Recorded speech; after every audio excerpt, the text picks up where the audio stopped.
या मालिकेच्या जबरदस्त भागामध्ये प्रेक्षकांनो रविराजांनी स्वतः रविराजांनी आता इकडे बोलवणी केलेली आहे पोलिसांची आणि प्रियाला अटक केलेला आहे. रविराजांनी आता हे प्रियापर्यंत कसे पोहोचलेत, नागराजचा कसा सूड उगवलाय, सगळ्या सगळ्या गोष्टी या भागामध्ये आपल्याला समजणार आहेत. सायली अर्जुनने बरोबर पाठलाग करत प्रियाला आता इकडे रंगे हात तर पकडलेलंच आहे, पण त्याचबरोबर अनेक गोष्टींचे खुलासे सुद्धा झालेले आहेत. नक्की काय घडलंय या भागामध्ये प्रेक्षकांनो अर्जुन सायली या दोघांनी ठरवलेलं आहे की लवकरात लवकर आपण म्हणजे जो कोणी बाबूचा ड्रायव्हर होता त्या ड्रायव्हरला शोधूया. बाबूला काही त्यातलं माहीत नाहीये आणि त्यामुळे ड्रायव्हर जर का आपल्यासोबत असेल तर कदाचित ड्रायव्हर आपल्याला सांगू शकेल काय करायचं आहे ते, किंवा ड्रायव्हर आपल्याला ते करेल असं म्हणत आता इकडे लगेचच ते ड्रायव्हरची भेट घ्यायचं ठरवतात. पण ड्रायव्हरची भेट घ्यायच्या आधी आता त्या ट्रक ड्रायव्हरचा नंबर किंवा हे सगळ्या गोष्टी माहिती असणं आवश्यक आहे आणि ते फक्त आपल्याला रविराजांच्या मार्फतच मिळवू शकतं. जर का त्या ट्रक नंबर आणि हे सगळं मिळालं तर ड्रायव्हर पर्यंत पोहोचूया म्हणून ते रविराजांची भेट घ्यायचं ठरवतात. पण प्रतिमाला इकडे प्रेक्षकांनो संशय आलेला आहे की काहीतरी गोम आहे आणि नागराज आपल्यासोबत काहीतरी डबल गेम खेळतोय. पण नागराज काय डबल गेम खेळतोय हे मात्र तिला काही कळत नाहीये आणि त्यामुळे तिने आता मुद्दामच नागराजला प्रेक्षकांनो धमकी दिलेली आहे. नागराजला तिने आता सांगितलंय की जर का तुम्ही आता रात्री अपरात्री अशा पद्धतीने बाहेर जायचा प्रयत्न केलात किंवा रात्री अपरात्री अशा पद्धतीने जर का तुम्ही बाहेर सुमनला सोडून गेलात ना तर पुन्हा या घरामध्ये तुमची एंट्री बंद होणार आहे. आणि म्हणूनच तुम्हाला जी गोष्ट सांगते ती सिरियसली घ्या. आता नागराज प्रेक्षकांनो घाबरलाय. मुळातच नागराजला कळतच नाहीये की हिच्यामध्ये इतकी आता म्हणजे इतकी हे आली तरी कुठून, ही अशा पद्धतीने आपल्याला बोलतीये किंवा अशा पद्धतीने वागतीये. कठीणच आहे.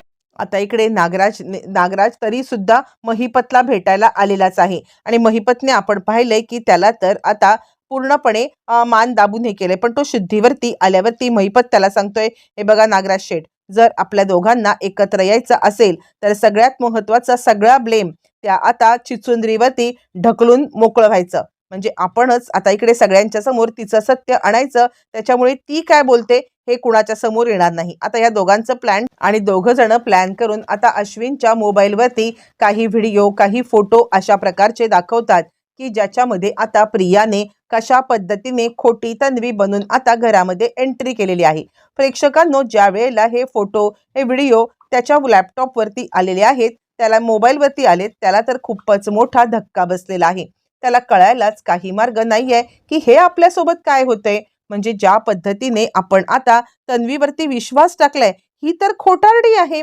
आणि तो आता प्रेक्षकांनो चांगलाच घाबरलेला आहे आणि त्याच वेळेला विचार करत करत आता इकडे हे फोटो कुणाला दाखवावे, तर हे आता आपण रविराज काकांशी शेअर करू शकतो. काहीतरी मोठी फसवणूक होती आहे. आता हे फोटो काय आहेत, तर हे फोटो अशा प्रकारचे आहेत की प्रियाने आता पूर्णपणे कशा पद्धतीने आश्रमामध्ये चोरी करून एंट्री केलेली आहे. अशा पद्धतीने या दोघांनी वेगळाच प्रेक्षकांनो गेम खेळलाय. तोपर्यंत आता प्रेक्षकांनो नागराजने पुढचा प्लॅन वर्कआउट करायला घेतलाय. त्यांनी प्रियाला बोलवून घेतलंय आणि प्रियाला सांगितलंय महिपत पळालाय.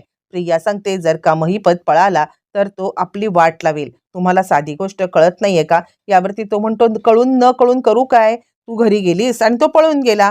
यावरती आता इकडे महिपत ऍक्च्युली प्रेक्षकांनो याच्या कॉन्टॅक्टमध्ये आहे. त्यांनी दोघांनी ठरवले की प्रियाचा गेम करायचा. त्यांनी ऑलरेडी फोटो पाठवलेत आणि ते फोटो घेऊन गेलेला आहे अश्विन, तो म्हणजे आता रविराजांच्याकडे. आणि त्यामुळे आता इकडे आपण प्रिया सोबत नाही आहोत हे दाखवण्यासाठी किंवा आपण या सगळ्यामध्ये आता कोणत्याही प्रकारे आपला हे नाहीये हे दाखवण्यासाठी नागराजने बरोबर हा प्लॅन केलाय. आणि त्यानंतर मग आता आणि त्यांनी फोनवरती सगळ्या गोष्टी आता सांगितलेल्या आहेत महिपतला. म्हणजे हा दोघांचा प्लॅनच आहे. पुढे अश्विनने पाठवलेले फोटो ज्या वेळेला अर्जुन, रविराज, प्रतिमा हे सगळेजण पाहत आहेत, सगळ्यांना धक्का बसलाय. अर्जुन सांगतो सिनियर म्हणजे मला तर डाऊट होताच, पण हे फोटो कसे आले कुठून आले हे काही माहीत नाहीये. यावरती आता इकडे अश्विनने ते फोटो अश्विनला आल्याचं सांगितल्यावरती आता प्रेक्षकांनो अश्विन मात्र इकडे नाहीये. तो प्रियाचा पाठलाग करायला गेलाय आणि प्रिया आहे नागराजच्या सोबत. तोपर्यंत प्रतिमा सांगतेय मला पहिल्यापासून डाऊट होता, काहीतरी आहे ज्याच्यामुळे आता इकडे हे सगळं चाललेलं आहे. असं म्हटल्यावरती रविराज म्हणतात नाही मी आता पोलिसांना कॉलच करतो. रविराजांनी पोलिसांना कॉल केलाय. जे त्याला अर्जुनने सांगितलेलं आहे त्यानुसार त्याला शोधायचं सुद्धा असतं की आपल्याला नक्की काय करायचं आहे किंवा आता म्हणजे तो जो ड्रायव्हर आहे बाबूच्या गाडीचा मेन मालक त्या मालकाला सुद्धा हे करायचं असतं. म्हणून त्याच पोलिसांना भेटायला जेव्हा रविराज, अर्जुन बाकी सगळेजण आलेले आहेत तेव्हा खरं तर पोलिसांनीच मोठा गौप्यस्फोट केलाय. पोलीस सांगतात खरं तर आम्ही तुमच्याकडे येणारच होतो. म्हणजे आम्ही तुम्हाला आता एकच सांगायला येणार होतो ते म्हणजे की तुम्ही जे काही तुमच्या घरामध्ये ती मुलगी ठेवलेली आहेत ना, त्या मुलीचा थोडासा प्रॉब्लेमच आहे. मुळातच आता इकडे लगेचच सांगायला लागतायत म्हणजे पोलीस की तुम्ही ज्या ड्रायव्हरचं सांगितलेलं त्या ड्रायव्हरला सुद्धा आता आम्ही शोधलेलं आहे. बरं एक झालं आणि दुसरी गोष्ट म्हणजे त्या ड्रायव्हरला तर शोधलंय, पण अजून महत्त्वाची गोष्ट म्हणजे ड्रायव्हरचा तो मालक जो आहे, त्या मालकाने सुद्धा आता गुन्हा कबूल केलाय. रविराज म्हणतात, "मालकाने गुन्हा कबूल केलाय? म्हणजे काय?" त्यावरती तो सांगायला लागतात, "म्हणजे मालकाने सांगितलंय, "हो, मी ही गाडी होती, ती गाडी आता म्हणजे माझी गाडी क्राईमसाठी दिली होती. एकाचा खून करण्यासाठी दिली होती. मला माहिती होतं, की ते आता तशा पद्धतीनेच ती गाडी वापरणार आहेत आणि तरीसुद्धा मी ती गाडी त्याच कारणासाठी दिली होती." प्रेक्षकांनो असं म्हटल्यावरती मग आता रविराज सांगायला लागतात, "मग हे सगळं कसं काय घडलं?" त्यावरती पोलीस सांगायला लागतात, "ते जे आहेत ना, ते समोर येऊ इच्छित नाहीयेत. कारण त्यांना आत्तापर्यंत आपण बोलवलं होतं, पण त्यावेळेला ते काही आलेले नाहीयेत. कारण त्यांचा जो काही ट्रक आहे, तो त्यांनी मुळातच 22-25 वर्षापूर्वीच तो गेलाय. त्यामुळे म्हणजे ॲक्चुअली पाहायला गेलं तर आपण त्यांना पकडू शकत नाही. मी त्यांना फक्त एका शब्दात या कारणासाठी विचारलं, की तुम्ही मदत करा म्हणून हे सांगा. ऑफिशियली आपण त्यांना पकडू शकत नाही, ना मी त्यांचं नाव तुम्हाला सांगू शकतो. कारण ही प्रकरण खूप जुनं आहे. त्यामुळे तसं बघायला गेलं तर आता 25 वर्षापूर्वींचा तो ट्रक, हे आपल्याला नाही करता येणार. पण त्यांनी जे मला सत्य सांगितलं ना, ते मी तुम्हाला सांगतोय. कारण आपल्यासाठी सत्य समजणं हे सगळ्यात महत्त्वाचं आहे." त्यावरती मग आता रविराज म्हणतात, "काय सत्य सांगितलं आणि त्यांनी?" त्यावरती लगेचच आता इकडे सांगायला लागतात पोलीस, की त्यांनी सांगितलं, की "हे महिपत शिकरेने केलंय ना, त्यानंतरची सुद्धा त्यांनी भरपूर कांड केलेत. म्हणजे त्यानंतर त्यांची बायको जिवंत होती. मला सगळं समजलेलं आहे. कारण ट्रक माझा होता. मला बाबूने सांगितलं, की ते जिवंत होती. जिवंत असल्यानंतर मग जे काही आता हा प्रकार घडला ते त्याला सगळं माहिती होतं. पण त्याच्यापेक्षा एक भयंकर गोष्ट त्यांनी सांगितली, की आत्ता जी त्यांनी मुलगी तिकडे पाठवली ना, ती त्यांची मुलगी पण नाहीये. हे सुद्धा त्यांनी सांगितलेलं आहे." असं म्हटल्यावरती आता इकडे ते सांगतात, "हो, तशाच प्रकारचे फोटो आता माझ्या जावयाला म्हणजेच अश्विनला आलेले आहेत. अश्विनने ते फोटो आम्हाला दाखवलेत सुद्धा. पण खरं सांगायचं तर आता ते फोटोंचं काय सत्य आहे, त्याला कुणी पाठवलेत, त्याला याची काहीच कल्पना नाहीये. म्हणून आता असं मला वाटतंय, की आपण ना या प्रकरणाचा छडा तर लावलाच पाहिजे. पण त्याचबरोबर आपण आता हे प्रकरण जरा व्यवस्थितरित्या हँडल करूया. जेणेकरून आपण या सगळ्यामध्ये आता सगळ्या पद्धतीने याच्यावरती फोकस करू शकू." असं म्हटल्यावरती आता इकडे लगेचच सांगायला लागलेत रविराज, "चिंता करू नकोस. काहीही झालं तरीसुद्धा आपण हे प्रकरण हँडल करूया. आपण आधी तन्वीचा पाठलाग करू." आणि रविराज म्हणतात, "या सगळ्याचं मास्टर माइंड असेल तर महिपत आणि महिपतची आता तन्वीशी काय हे आहे, ती गोष्ट जोपर्यंत आपण जाणून घेत नाही आहोत, तोपर्यंत काहीच सत्य आपल्याला उलगडणार नाहीये. म्हणूनच हे सत्य आता आपण आधी जाणून घेऊया आणि त्यानंतर बाकी काय करायचं ते ठरवू." प्रेक्षकांनो असं म्हटल्यावरती प्रियाचा पाठलाग करण्यासाठी रविराजांनी पुढची आता कार्यवाही करायला सुरुवात केलेली आहे.